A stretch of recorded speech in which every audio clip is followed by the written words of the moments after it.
जय श्री श्याम, राधे राधे दोस्तों। हिंदू धर्म में प्रदोष व्रत का बड़ा महत्व है। हर महीने की शुक्ल पक्ष और कृष्ण पक्ष की त्रयोदशी तिथि पर प्रदोष व्रत रखा जाता है। प्रदोष व्रत भगवान शिव की पूजा आराधना के लिए समर्पित है। धार्मिक मान्यता है कि प्रदोष व्रत में शिव जी की पूजा करने से सभी मनोकामनाएं पूरी होती हैं और जीवन के सभी कष्टों से छुटकारा मिलता है। पंचांग के अनुसार नए साल में पहली त्रयोदशी तिथि मंगलवार को पड़ रही है, इसीलिए इसे भौम प्रदोष व्रत कहा जाएगा। इस दिन शिव जी के साथ हनुमान जी की पूजा की जाती है। इससे जीवन की सभी बाधाएं दूर होती हैं। भौम प्रदोष व्रत में कथा सुनना व कहना बहुत पुण्यदायक माना जाता है और इस कथा से पूजा भी पूरी होती है।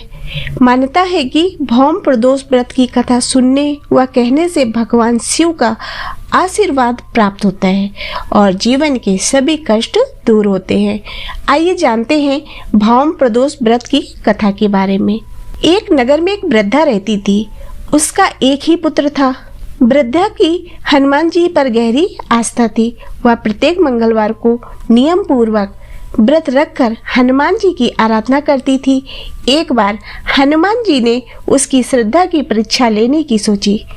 हनुमान जी साधु का वेश धारण कर वृद्धा के घर आए और पुकारने लगे कि कोई हनुमान भक्त है जो हमारी इच्छा पूर्ण करे।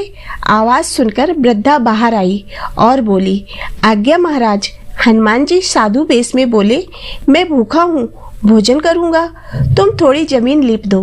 वृद्धा दुविधा में पड़ गई, अतः हाथ जोड़कर बोली, महाराज, लीपने और मिट्टी खोदने के अतिरिक्त आप कोई दूसरी आज्ञा दें, मैं अवश्य पूर्ण करूंगी। साधु ने 3 बार प्रतिज्ञा कराने के बाद कहा, तो तुम अपने बेटे को बुलाओ, मैं उसकी पीठ पर आग जलाकर भोजन बनाऊंगा।